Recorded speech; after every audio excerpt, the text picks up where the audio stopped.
Менің сүйікті өнімдерімнің біреуіне айналған. Мен 2 апта ішіп нәтиже көріп, кәдімгідей Аллахым рахмет деп қуанған өнімім мынау Black Wave.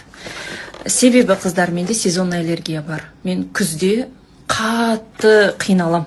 Мынау шаңнан, мен балаларым да қиналады. Түшкіре берем, мұрным бітіп қалады. Даже кейбір уағыздарым алдыңғы жылғы көрген шығарсыздар, мен айтып отырмын, мен мұрны бітеліп қалған ғой кәдімгідей. Түнімен де қиналып шығам, күндіз көзім жасаурап жүреді. Енді аллергиям білесіздер, Алматыда тұратын кісілер, иә.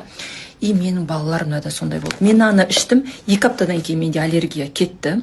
Сөйттім де мен балаларға да беріп едім. Балалардың да аллергиясы 2 аптадан кейін кетті. Енді қараңыздар, бұл бауырды тазалайды, ішкі органдарыңызды, шекті тазалайды, және бұл іштегі паразиттерді мас қылып түсіреді екен. Ондай отзывтар келген. Қазір көрсетемін сіздерге.